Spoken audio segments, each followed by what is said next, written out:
నమస్కారం ఘంటారావానికి స్వాగతం. ముందుగా ప్రధాన అంశాలు. ఉపవర్గీకరణ అధికారం రాష్ట్రాలదే. సుప్రీంకోర్టు రాజ్యాంగ ధర్మాసనం కీలక తీర్పు.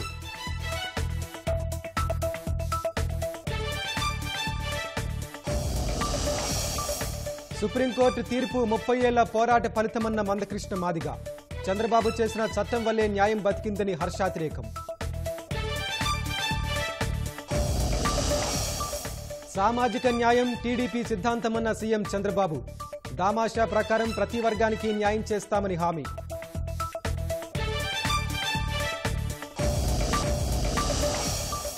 గనుల శాఖ మాజీ డైరెక్టర్ వెంకట్రెడ్డి సస్పెన్షన్ వేటు. ఇసుక గనుల తవ్వకాల్లో అక్రమాలు చేశారని అభియోగాలు.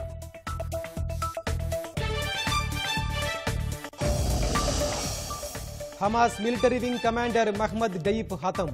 ఇజ్రాయెల్ సైన్యం ప్రకటన.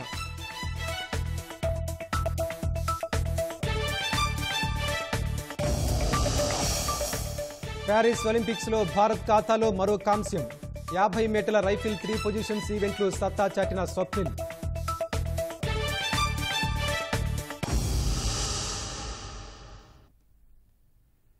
ఎస్సీ ఎస్టీ రిజర్వేషన్ల ఉపవర్గీకరణ చేసే అధికారం రాష్ట్రాలకు కట్టబెడుతూ సుప్రీంకోర్టు కీలక తీర్పు వెలువరించింది. పార్లమెంటుకు మాత్రమే ఆ అధికారం ఉందని 2004లో స్వయంగా తామే ఇచ్చిన తీర్పును 7 సభ్యుల రాజ్యాంగ ధర్మాసనం పక్కన పెట్టింది. మొత్తం 23 పిటిషన్లపై విచారణ జరిపిన అందరి వాదనలు విని నేడు తీర్పు వెలువరించింది. దేశవ్యాప్తంగా పలు రాష్ట్రాల్లో ఎస్సీ కులాల్లో ఉపవర్గీకరణ చేయాలనే డిమాండ్లు పెరుగుతున్న నేపథ్యంలో సుప్రీంకోర్టు రాజ్యాంగ ధర్మాసనం చరిత్రాత్మకమైన తీర్పు వెలువరించింది. రిజర్వ్డ్ కేటగిరీ గ్రూపులను ఉపవర్గీకరించే అధికారం రాష్ట్రాలకు ఉందని సుప్రీంకోర్టు స్పష్టం చేసింది. షెడ్యూల్డ్ కులాలు మరియు షెడ్యూల్డ్ తెగల రిజర్వేషన్ ప్రయోజనాలను విస్తరించడం కోసం వారి మధ్య వెనకబాటుతనం ఆధారంగా వర్గీకరించే అవకాశం కల్పించింది. 2004లో ఈవి చిన్నయ్య వర్సెస్ ఆంధ్రప్రదేశ్ కేసులో 5 సభ్యుల ధర్మాసనం ఇచ్చిన తీర్పును 7 సభ్యుల రాజ్యాంగ ధర్మాసనం పక్కన పెట్టింది. ఎస్సీ కులాల ఉపవర్గీకరణకు అడ్డంకిగా ఉన్న నాటి తీర్పు న్యాయసమ్మతం కాదని, రాష్ట్రాలు అక్కడి పరిస్థితులకు అనుగుణంగా వ్యవహరించుకునే స్వేచ్ఛ ఉందని జస్టిస్ డివై చంద్రచూడ్ నేతృత్వంలోని ధర్మాసనం స్పష్టం చేసింది. ఒక కులానికి సరైన ప్రాతినిధ్యం లేదని రాష్ట్రం ఒక నిర్ధారణకొస్తే దానికి ప్రాధాన్యత ఇవ్వడం ఆ రాష్ట్రం బాధ్యత అని న్యాయస్థానం పేర్కొంది. వెనకబడిన తరగతుల్లో కొంతమంది మాత్రమే ప్రయోజనాలను అనుభవిస్తే ఆ వర్గ ప్రయోజనాలను రాష్ట్రం నెరవేర్చలేదనే భావన వస్తుందని పేర్కొంది. కొన్ని షెడ్యూల్డ్ కులాలు అనుభవిస్తున్న కష్టాలు, వెనకబాటుతనం ఒక్కో కులానికి భిన్నంగా ఉంటాయని అభిప్రాయపడింది.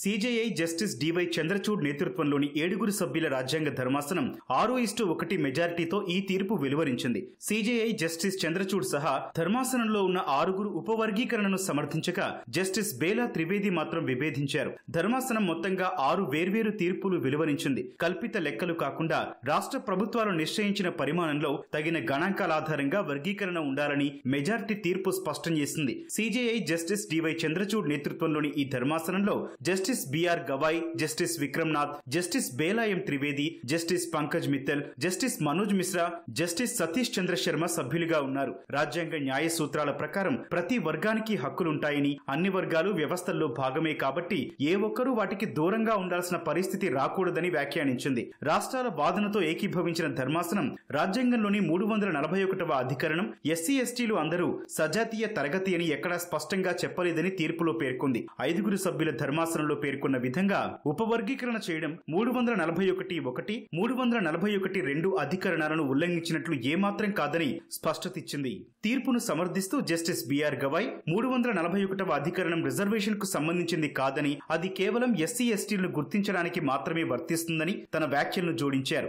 ఎస్సీ ఎస్టీల్లో ఖచ్చితంగా క్రిమిలేయర్ గురించి, అలాంటి వారిని రిజర్వేషన్ల పరిధి నుంచి బయటకు తీసుకురావాలని జస్టిస్ గవాయ్ ప్రత్యేకంగా ఇచ్చిన తీర్పులో పేర్కొన్నారు. ఉపవర్గీకరణ సాధ్యం కాదంటూ జస్టిస్ బేలా త్రివేది తీర్పునిచ్చారు. ఆర్టికల్ 341 ప్రకారం నోటిఫై చేసిన ఎస్సీ జాబితాలో రాష్ట్రాలు మార్పులు చేయరాదని జస్టిస్ త్రివేది పేర్కొన్నారు. రాష్ట్రాల నిశ్చయాత్మక చర్యలు రాజ్యాంగ పరిధిలోనే ఉండాలని పేర్కొన్న జస్టిస్ త్రివేది ఈవి చిన్నయ్య కేసులో ఇచ్చిన తీర్పును సమర్థించారు. విద్యా సంస్థల్లో ప్రవేశాలు, ప్రభుత్వ ఉద్యోగాల్లో ఎస్సీ ఎస్టీలకు కేటాయించిన రిజర్వేషన్లను ఉపవర్గీకరణ చేసే అధికారం రాష్ట్ర ప్రభుత్వాలకు ఉంటుందా అనే అంశంపై ఫిబ్రవరిలో సుప్రీంకోర్టు 7 సభ్యుల విస్తృత ధర్మాసనం విచారణ చేపట్టింది. రాష్ట్రాలకు అలాంటి అధికారం ఉండదని, పార్లమెంటు మాత్రమే ఎస్సీ ఎస్టీ కోటా రిజర్వేషన్లో ఉపవర్గీకరణ చేయగలదని 2004లో సుప్రీంకోర్టు వెలువరించిన తీర్పు చెల్లుబాటుపై వాదనలు జరిగాయి. ఎస్సీ రిజర్వేషన్లు ఉపవర్గీకరణ చెల్లదని పంజాబ్, హర్యానా హైకోర్టు 2010లో ఇచ్చిన తీర్పును సవాల్ చేస్తూ పంజాబ్ సర్కారు దాఖలు చేసిన పిటిషన్ ఈ కేసులో ప్రధాన వ్యాజ్యంగా ఉంది. మాదిగ రిజర్వేషన్ పోరాట సమితి సహా మరో 22 ఇంప్లీడ్ పిటిషన్ల పైన విస్తృత ధర్మాసనం విచారణ జరిపింది. ఎస్సీ ఎస్టీ రిజర్వేషన్ల ఉపవర్గీకరణను సమర్థిస్తూ కేంద్రం వాదనలు వినిపించింది. పిటిషనర్లు అందరి వాదనలు విన్న సుప్రీంకోర్టు ఫిబ్రవరి 8న తీర్పును రిజర్వ్ చేసింది. ఎస్సీ ఎస్టీ రిజర్వేషన్లు ఉపవర్గీకరణ చేసే అధికారం రాష్ట్ర ప్రభుత్వాలకు ఉందంటూ తాజాగా తీర్పునిచ్చింది. తీర్పును అనుసరించి సామాజిక పరిస్థితులకు అనుగుణంగా రాష్ట్ర ప్రభుత్వాలు తదుపరి మార్గదర్శకాలు రూపొందించుకోవాలని స్పష్టం చేసింది. ఎస్సీ వర్గీకరణపై సుప్రీంకోర్టు ఇచ్చిన చరిత్రాత్మక తీర్పు 30 ఏళ్ల పోరాటానికి దక్కిన ఫలితమని ఎంఆర్పీఎస్ వ్యవస్థాపకుడు మందకృష్ణ మాదిగ అన్నారు. అలు పెరగని పోరాటంలో అసూలు బాసిన వారికి ఈ విజయాన్ని అంకితం చేస్తున్నట్లు చెప్పారు. ఈ పోరాటంలో సహకరించిన ప్రధాని మోదీ, అమిత్ షా, వెంకయ్యనాయుడు, ముఖ్యమంత్రి చంద్రబాబు సహా అన్ని వర్గాల వారికి ఆయన ధన్యవాదాలు తెలిపారు. ఉమ్మడి రాష్ట్రంలో ఎస్సీ వర్గీకరణ అమలు చేసి తమ ఆశలకు బీజం వేసింది చంద్రబాబేనని మందకృష్ణ గుర్తు చేశారు. వర్గీకరణ పూర్తయ్యే వరకు ఉద్యోగ నియామకాలు చేపట్టొద్దని ప్రభుత్వాలకు మందకృష్ణ విజ్ఞప్తి చేశారు. విజయం న్యాయం వైపే న్యాయ వ్యవస్థ నిలబడుతుంది అనడానికి, అన్యాయం జరిగిన వర్గాల పక్షాన్ని బలంగా న్యాయ వ్యవస్థ నిలబడుతుంది అనడానికి పెద్దలు చీఫ్ జస్టిస్ గారి ఆధ్వర్యంలో ఇచ్చిన తీర్పు న్యాయాన్ని బతికించడం కోసం, పేద వర్గాలకి అండగా నిలబడడం కోసం ఇచ్చిన తీర్పుగా మేము భావిస్తున్నాం. ఈ ప్రక్రియ ముందుకు నడిపించే ప్రయత్నంలో కేంద్ర ప్రభుత్వం సంబంధించిన గౌరవ ప్రధానమంత్రి గౌరవ నరేంద్ర మోడీ గారు కూడా చొరవ తీసుకున్నాడు. ఆయనకు మేము ప్రత్యేక ధన్యవాదాలు చెప్తున్నాం. అమిత్ షా గారు చొరవ తీసుకున్నాడు, ఆయనకు ధన్యవాదాలు చెప్తున్నాం. అదే సమయంలో గతంలో ఈ ప్రక్రియను ముందుకు నడిపించే ప్రయత్నంలో పెద్దలు వెంకయ్యనాయుడు గారు చొరవ తీసుకున్నాడు, ఆయనకు మేము ధన్యవాదాలు చెప్తున్నాం. ఇవాళ షెడ్యూల్ కులాల వర్గీకరణ అనేది గతంలో చంద్రబాబు నాయుడు గారు ప్రభుత్వం చేసింది. ఆనాడు వర్గీకరణ చేసింది చంద్రబాబు నాయుడు గారే. వాళ్ళ తీర్పు వచ్చే సమయానికి మళ్ళా ముఖ్యమంత్రిగా ఆంధ్రప్రదేశ్ లో చంద్రబాబు నాయుడు గారే ఉన్నారు. ఆ వర్గీకరణ చేసిన చంద్రబాబు నాయుడు గారికి మేము ప్రత్యేకంగా ధన్యవాదాలు చెప్తున్నాం. ఆయన ఆనాడు వర్గీకరణ చేయకపోతే వేలాది ఉద్యోగాలు గతంలో మాకు వచ్చేది కాదు, విద్యావకాశాలు మాకు వచ్చేది కాదు. ఈ రోజు పోరాటం ముందుకు నడిపించడం వల్ల మన న్యాయం బతికింది అంటే ఆయన తీసుకొచ్చిన చట్టం వల్లనే మళ్ళా న్యాయం బతికినట్టుగా జరిగింది. అందువల్ల గౌరవ చంద్రబాబు నాయుడు గారితో పాటు వర్గీకరణ ఉద్యమానికి అండదండలందించిన ఈ 30 ఏళ్ల ఉద్యమం నిలబడడానికి, ఈ 30 ఏళ్ల ఉద్యమం ముందుకు సాగడానికి, అంతిమంగా విజయం సాధించడానికి అండదండలు అందించిన ప్రతి ఒక్కరికి, ప్రతి సామాజిక వర్గ పెద్దలందరికీ పేరు పేరున నేను ధన్యవాదాలు తెలియజేస్తున్నాను. ఈ విజయం మాత్రం అమరులకు, ఉద్యమకారులకు, మద్దతు ఇచ్చిన సమాజానికి అంకితం ఇస్తున్నామనే విషయం కూడా తెలియజేస్తున్నాను. షెడ్యూల్ కులాల వర్గీకరణ ఉమ్మడి ఆంధ్రప్రదేశ్ చేసిందే ఆంధ్రప్రదేశ్ ముఖ్యమంత్రి ఉన్నప్పుడు చంద్రబాబు నాయుడు గారు. కాబట్టి ఇప్పుడు ఆటోమేటిక్ గా చంద్రబాబు నాయుడు గారు మళ్ళా ముఖ్యమంత్రిగా ఉన్నాడు. ఆయన వర్గీకరణ చేస్తామని పదే హామీ ఇచ్చి జనంలోకి వెళ్లాడు. మాదిగలందరూ ఆయనకు సంపూర్ణ సహకారం అందించారు. వర్గీకరణ మళ్ళా సుప్రీంకోర్టు అనుకూలమైన తీర్పిచ్చిన సమయంలో చంద్రబాబు నాయుడు గారు ముఖ్యమంత్రిగా ఉండడం అనేది మా జాతికి భవిష్యత్తుకు ఉపయోగపడుతుంది. రేపు వర్గీకరణ జరుగుతుంది. కాంగ్రెస్ తెలంగాణలో కూడా అనివార్యంగా అమలు చేయక తప్పదు, కర్ణాటకలో కూడా అమలు చేయక తప్పదు. ఎస్సీ ఎస్టీ వర్గీకరణపై సుప్రీంకోర్టు తీర్పును తెలుగుదేశం స్వాగతించింది. సామాజిక న్యాయం టీడీపీ సిద్ధాంతమని సీఎం చంద్రబాబు స్పష్టం చేశారు. ఎన్నికల్లో ఇచ్చిన వర్గీకరణ హామీకి కట్టుబడి ఉన్నామని ఆ పార్టీ నేతలు తేల్చి చెప్పారు. ఎస్సీ వర్గీకరణపై సుప్రీంకోర్టు ఇచ్చిన చరిత్రాత్మక తీర్పును ముఖ్యమంత్రి చంద్రబాబు స్వాగతించారు. జనాభా దామాషా ప్రకారం ప్రతి వర్గానికి న్యాయం చేయడం టీడీపీ సిద్ధాంతమన్నారు. సామాజిక న్యాయానికి కట్టుబడే గత ఎన్నికల్లో సీట్లు కేటాయించామని గుర్తు చేసుకున్నారు. సుప్రీంకోర్టు ఏదైతే ఉందో షెడ్యూల్ కులాల కోసం ఏబిసిడి కేటగరైజేషన్ సబబని ఒక నిర్ణయం చేశారు. సామాజిక న్యాయం తెలుగుదేశం పార్టీ సిద్ధాంతం. అందుకే 96-97లో రామచంద్రరావు కమిషన్ వేసి ఆర్థిక పరిస్థితులను అధ్యయనం చేసిన తర్వాత ఏబిసిడి కేటగరైజేషన్ నేనే తీసుకొచ్చా. తర్వాత అది డిఫరెంట్ కోర్ట్స్ లో ఛాలెంజ్ అయ్యి ఈరోజు దాన్ని 7 జడ్జెస్ బెంచి ధృవీకరించారు, దాన్ని కూడా ఆమోదించారు. జనాభా దామాషా ప్రకారం ప్రతి కులానికి, ప్రతి మతానికి, ప్రతి వర్గానికి న్యాయం చేయడం తెలుగుదేశం పార్టీ సిద్ధాంతం అని కూడా మీకు తెలియజేస్తున్నా. శబరిని ఇక్కడ ఎంపీగా ఇస్తే పక్కన ఎంపీగా నాగరాజు కురబ కమ్యూనిటీకి సంబంధించిన వ్యక్తిని ఇచ్చాం. పక్కన అదే మార్గ అనంతపూర్ లో ఒక బోయ వాల్మీకి కమ్యూనిటీకి ఎంపీ ఇచ్చాం. నంద్యాలలో ఫరూక్ గారికి ఆ రోజు ఎమ్మెల్యేగా ఇచ్చాం, ఇప్పుడు మంత్రిగా చేశాం. టీజీ భరత్ ని ఒక వైశ్య కులాన్ని నుంచి ఎమ్మెల్యేగా ఇచ్చి ఇప్పుడు మంత్రి చేశాం. సామాజిక న్యాయం జరగాలి, అన్ని వర్గాలకు న్యాయం జరగాలి. ఈ ప్రభుత్వం అందరిది, నేను మీ అందరి వాడిగా ఉంటాను, శాశ్వతంగా అదే చేస్తాను. ఎస్సీ వర్గీకరణ అంశంపై సుప్రీం తీర్పును మంత్రి నారా లోకేష్ స్వాగతించారు. 30 ఏళ్ల క్రితం సామాజిక న్యాయాన్ని అమలు చేసింది చంద్రబాబేనని గుర్తు చేశారు. రాష్ట్రపతి ఆర్డినెన్స్ ద్వారా వర్గీకరణ అమలు చేయడం వల్ల అనేక మందికి ఉద్యోగ అవకాశాలు వచ్చాయని తెలిపారు. ఎన్నికల్లో ఇచ్చిన వర్గీకరణ హామీకి కట్టుబడి ఉన్నామని స్పష్టం చేశారు. అన్ని సామాజిక వర్గాల ఆర్థిక, రాజకీయ అభివృద్ధి తెలుగుదేశం పార్టీ ఎజెండాగా లోకేష్ పేర్కొన్నారు. ఎస్సీ వర్గీకరణపై సుప్రీం తీర్పును గౌరవిస్తున్నామని మంత్రి డిబివి స్వామి అన్నారు. ఎస్సీ వర్గీకరణపై సుప్రీంకోర్టు తీర్పును మాజీ మంత్రి కెఎస్ జవహర్ స్వాగతించారు. సుప్రీం తీర్పుతో మాదిగల చిరకాల పోరాటానికి ఫలితం దక్కిందన్నారు. మందకృష్ణ మాదిగ నాయకత్వంలో వర్గీకరణ సాధించడం చరిత్రలో నిలిచిపోతుందని తెలిపారు. ఎస్సీ వర్గీకరణకు చంద్రబాబు ఎప్పుడూ సానుకూలంగానే వ్యవహరించారని జవహర్ గుర్తు చేశారు. యావత్ ప్రజల యొక్క సామాజిక న్యాయం కోరుకునే ప్రజలందరూ కూడా ఆకాంక్ష నెరవేరిందని భావిస్తా ఉన్నాం. దీన్ని స్వాగతిస్తూ కేవలం వర్గీకరణ అనేది వాటాలే జరిగినాయి తప్ప మనం విడదీసింది కాదనే విషయాన్ని కూడా మీరు అందరూ కూడా అర్థం చేసుకుని సంయమనంతో అందరం కలిసి దళిత హక్కుల కోసం, అదేవిధంగా దళితుల విద్య, అదేవిధంగా వైద్య రంగాల అభివృద్ధి కోసం, ఆర్థిక అభివృద్ధి కోసం కూడా అందరూ కలిసి రావాల్సిందిగా కోరుతా ఉన్నాం. అదే చంద్రబాబు నాయుడు గారి నాయకత్వంలో ఈ రాష్ట్రంలో సమగ్ర సామాజిక న్యాయం జరుగుతుందనే ఆశ మా అందరికీ కూడా ఉంది. ఎస్సీ ఎస్టీ ఉపవర్గీకరణ విషయంలో కూటమి ప్రభుత్వం కీలక పాత్ర వహించడం వల్లనే ఈ విజయం సాధ్యమైందని మాజీ మంత్రి డొక్కా మాణిక్యవర ప్రసాద్ అన్నారు. సుప్రీంకోర్టు తీర్పును రాష్ట్రాలు యథాతథంగా అమలు చేయాలని కోరారు. ముఖ్యమంత్రి చంద్రబాబు నాయుడు గారు కూడా ఆ రోజు 2000 సంవత్సరంలో కంబైన్డ్ స్టేట్లో వర్గీకరణని చట్టరూపం తెచ్చి 4 సంవత్సరాలు ఇంప్లిమెంట్ చేయడం జరిగింది. అందువల్ల ఈ సందర్భంగా అందరికీ ధన్యవాదాలు. ముఖ్యంగా చంద్రబాబు నాయుడు గారికి, మోడీ గారికి, కూటమి ప్రభుత్వానికి కేంద్రంలోనూ రాష్ట్రంలోనూ దీనికి మద్దతు ఇచ్చిన అన్ని పార్టీలు, ఈవెన్ కాంగ్రెస్ పార్టీ కూడా దీనికి మద్దతు ఇచ్చింది. దాదాపు అన్ని పార్టీలు మద్దతు ఇచ్చాయి. దీంట్లో ఈ వర్గీకరణ విజయంలో వైసీపీకి షేర్ లేదు. సామాజిక న్యాయానికి వ్యతిరేకం. కేవలం దళితుల్ని ఓట్లు బూచిగా చూపి సభ్య సమాజాన్ని బ్లాక్మెయిల్ చేయటం, వెనక దోచుకోవటం వాళ్ళ కార్యక్రమం. వాళ్ళకి దీనిలో ఈ వర్గీకరణ లేకపోతే ఈ సామాజిక న్యాయ ఉద్యమంలో వాళ్ళకి పాత్ర లేదు. వాళ్ళ జీరో కంట్రిబ్యూషన్. తీర్పులో భారత రాజ్యాంగంతో పాటు బాబాసాహెబ్ అంబేద్కర్ గెలిచారు. రాష్ట్రంలో ఒక్క రోజులోనే 97% పింఛన్లు పంపిణీ చేసి రికార్డు సృష్టించామని సీఎం చంద్రబాబు స్పష్టం చేశారు. సత్యసాయి జిల్లా మడకశిర మండలం గుండుమలలో పెన్షన్ల పంపిణీలో పాల్గొన్న సీఎం రాయలసీమను సిరుల సీమగా మార్చేందుకు ప్రణాళికలు రచిస్తున్నట్లు చెప్పారు. గత ప్రభుత్వం అవినీతి, విధ్వంసం, అసమర్థ పాలనతో రాష్ట్రాన్ని నిర్వీర్యం చేసిందని మండిపడ్డారు. వినూత్న విధానాలతో మళ్లీ ఏపీని గాడిలో పెడతామని స్పష్టం చేశారు. సత్యసాయి జిల్లా మడకశిర మండలం గుండుమలలో పెన్షన్ల పంపిణీలో ముఖ్యమంత్రి చంద్రబాబు పాల్గొన్నారు. ఇంటింటికి వెళ్లి లబ్ధిదారులకు పింఛన్ అందించారు.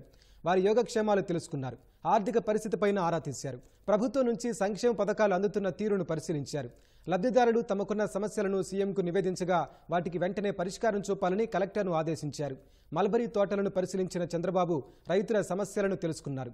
గత ప్రభుత్వంలో ఆదరణ లేక సెరికల్చర్లో నష్టపోయామని రైతులు వాపోయారు. 5 ఏళ్లుగా ప్రభుత్వ ప్రోత్సాహం లేదని ఆవేదన వ్యక్తం చేశారు. కూటమి ప్రభుత్వమే ఆదుకోవాలని కోరగా చంద్రబాబు సానుకూలంగా స్పందించారు.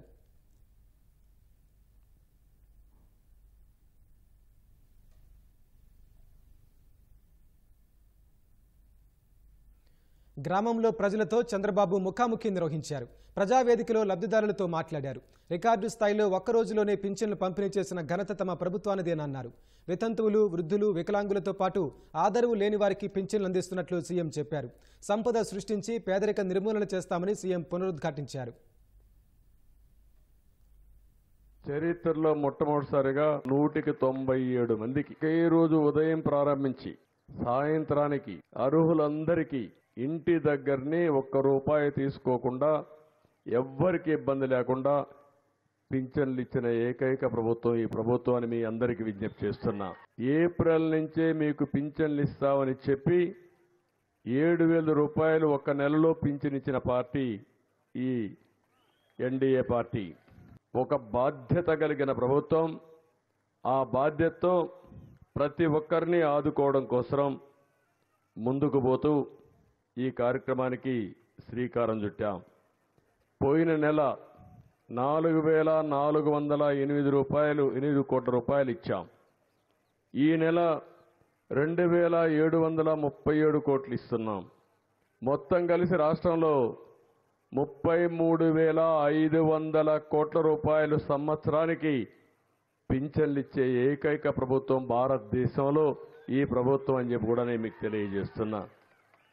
ఈ ప్రభుత్వం పేదల ప్రభుత్వం. మీకు అండగా ఉంటాం. గత 5 ఏళ్లుగా రాష్ట్రాన్ని అసమర్థ పాలనతో వైసీపీ ప్రభుత్వం నిర్వీర్యం చేసిందని చంద్రబాబు మండిపడ్డారు. ప్రజల ఆస్తులను దోచుకున్నారని ఆగ్రహం వ్యక్తం చేశారు.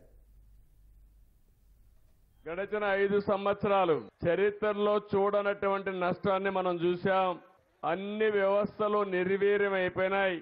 అవినీతి, విధ్వంసం, అదే మరిగా అసమర్థ పాలన వల్ల బంగారు లాంటి రాష్ట్రాన్ని పూర్తిగా నిర్వీర్యం చేసే పరిస్థితికి వచ్చారు. విధ్వంసం అయితే పరాకాష్ఠకెళ్లే పరిస్థితికి వచ్చింది. ఎక్కడ చూసినా దోపిడీ ఇష్టానుసారంగా చేశారు. ప్రజల ఆస్తులకు రక్షణగా ఉండవలసిన వ్యక్తులు ప్రజల ఆస్తుల్ని ఎక్కడికక్కడ దోచుకుని మనలందరినీ కూడా ఇబ్బంది పెట్టే పరిస్థితికి వచ్చారు. ఈరోజు ఆదాయం అయితే నిల్లు, అప్పులైతే ఫుల్ చేసే పరిస్థితికి వచ్చారు. విలాసవంతమైన జీవితానికి అలవాటయ్యారు. ఒక విషయం మీరు చూడండి, రాయలసీమలో రైతులకు డ్రిప్ ఇరిగేషన్ ఇవ్వలేరు. ఒక్క సాక్షి పేపర్కు 403 కోట్ల రూపాయలు అడ్వర్టైజ్మెంట్కి ఇచ్చుకున్నారు. ఎవడబ్బా సొమ్మని అడుగుతున్నా.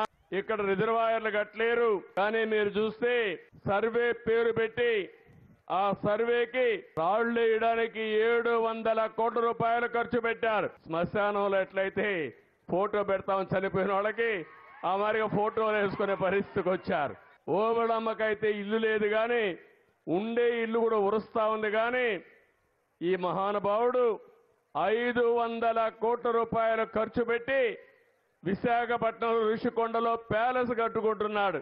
అంటే రాజులు మనం. ఉమ్మడి అనంతపురం జిల్లాకు పెద్ద ఎత్తున పరిశ్రమలు తెచ్చేందుకు కృషి చేస్తున్నామని చంద్రబాబు తెలిపారు. స్థానిక యువత వలసపోకుండా ఉపాధి కల్పించే బాధ్యత తీసుకుంటామని హామీ ఇచ్చారు. అనంతపురం వద్ద ఏపీఐసి కోసం 1600 ఎకరాలు భూమి ఉంది. అవసరమైతే ఇంకా 1 ఎకరాలు సమీకరించి నేను ఒకటే చెప్తున్నా, ఒక ఇండస్ట్రియల్ క్లస్టర్ ని తీసుకొచ్చే బాధ్యత మేము తీసుకుంటాం. ఇక్కడ ఉండే వాళ్ళందరూ బెంగళూరుకి వెళ్తున్నారు. కానీ నా ఆలోచన ఇక్కడ ఉండే వాళ్ళకి ఇక్కడే ఉపాధి కల్పించే బాధ్యత తీసుకుంటాం. అందుకే మొన్ననే అందరూ క్యాస్ట్ సెన్సస్ చేస్తారు. మన ప్రభుత్వం స్కిల్ సెన్సస్ చేస్తున్నాం. నైపుణ్యాన్ని బేరే చేసి మా తమ్ముళ్ళు యువత ఉన్నారు, చాలా ఉత్సాహంగా ఉన్నారు. ఇప్పుడు నేను హామీ ఇస్తున్నా మీ అందరికీ, మీ నైపుణ్యాన్ని పెంచుతాను. ఇక్కడుండే మీరు ప్రపంచం మొత్తం పనిచేసే విధానానికి నువ్వు బెంగళూరు పోయినా అక్కడుండే వాళ్ళకంటే ఎక్కువ సంపాదించి నైపుణ్యాన్ని నేర్పించే బాధ్యత మాదని మీ అందరికీ హామీ ఇస్తున్నా. పేదలకు ఇళ్లు కట్టించేందుకు ప్రభుత్వం కృషి చేస్తోందని చంద్రబాబు అన్నారు. కొత్తగా ఇళ్లు నిర్మించుకునే వారికి 4 లక్షలు ఇస్తామని తెలిపారు. వాళ్ళందరికీ ఇళ్లు కట్టించే బాధ్యత ప్రభుత్వం తీసుకుంటాం. గ్రామీణ ప్రాంతాల్లో 3 సెంట్ల ఇంటి జాగా ఇస్తాం. పట్టణ ప్రాంతాల్లో 2 సెంట్లు ఇస్తాం. ఇప్పుడు కట్టే ఇండ్లు కాకుండా కొత్తగా కట్టే ఇండ్లకు 4 లక్షల రూపాయల ఆర్థిక సహాయం చేసే బాధ్యత ప్రభుత్వం తీసుకుంటుందని చెప్పి కూడా నేను మీకు తెలియజేస్తున్నా.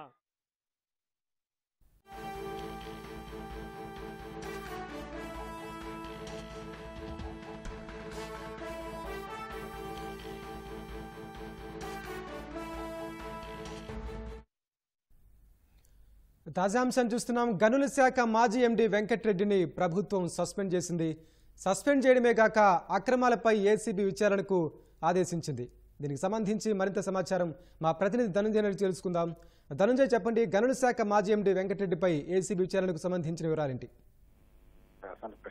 గనుల శాఖ మాజీ డైరెక్టర్ విజయ వెంకటరెడ్డి మీద అవినీతి నిరోధక శాఖ విచారణకు ప్రభుత్వం ఆదేశించింది. మేరకు శాఖాపరంగా చేసినటువంటి విచారణ నివేదికని ఏసీబీకి పంపించింది. దానిపై విచారణ చేపట్టి ప్రభుత్వానికి నివేదిక ఇవ్వాల్సిందిగా ఏసీబీ డైరెక్టర్ జనరల్ కూడా ప్రభుత్వం ఆదేశించింది. 2021 నుంచి 2024 వరకు గనులు ఇసుక తవ్వకాల్లో వెంకటరెడ్డి అక్రమాలకు పాల్పడ్డారని చెప్పి గనుల శాఖ డైరెక్టర్ ప్రభుత్వానికి అంతర్గతంగా నివేదిక సమర్పించారు. ఏపీ మైన్స్ అండ్ మినరల్స్ నిబంధనలకు విరుద్ధంగా ఎన్జీటీ సుప్రీంకోర్టు ఆదేశాలను బేఖాతరు చేస్తూ వెంకటరెడ్డి అక్రమాలకు పాల్పడ్డారని నివేదికలో కూడా పేర్కొన్నారు.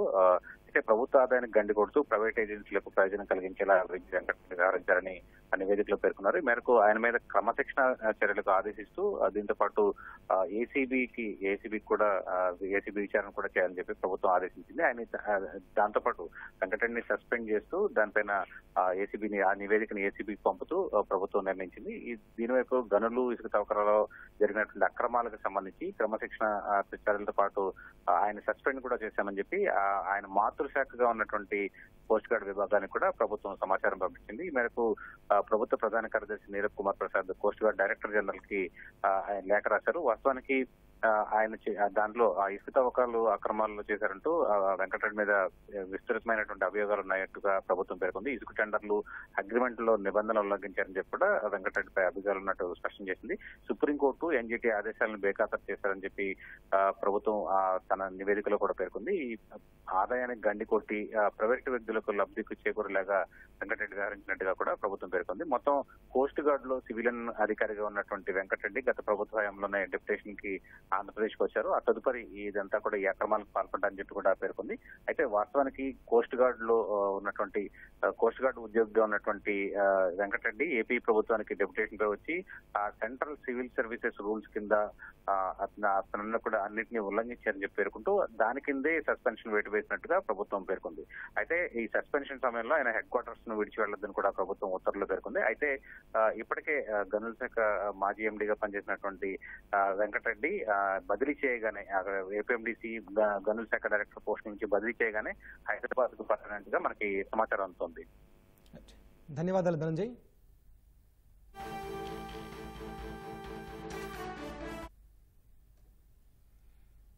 ప్యారిస్ ఒలింపిక్స్ లో భారత్ ఖాతాలో మరో కాంస్యం చేరింది. ఇప్పటి వరకు 2 పతకాలు సాధించిన షూటింగ్ విభాగంలోనే మరో పతకం వచ్చింది. 50 మీటర్ల రైఫిల్ 3 పొజిషన్స్ ఈవెంట్లో భారతీయ షూటర్ స్వప్నిల్ కాంస్య పతకం సాధించాడు. 3 పొజిషన్లో కలిపి 451.4 పాయింట్ల స్కోరుతో స్వప్నిల్ కుసాలే కాంస్య పతకం సొంతం చేసుకున్నాడు. ఒక దశలో 4-5 స్థానాల మధ్య కొనసాగిన అతడు టాప్ 3లోకి వచ్చాక వెనక్కి తిరిగి చూడలేదు. చివరికి 451.4 పాయింట్లను సాధించి కాంస్యం అందుకున్నాడు. మహారాష్ట్రకు చెందిన 28 ఏళ్ల స్వప్నిల్ భారతీయ రైల్వేలో ఉద్యోగి, టికెట్ కలెక్టర్గా పనిచేస్తున్నాడు.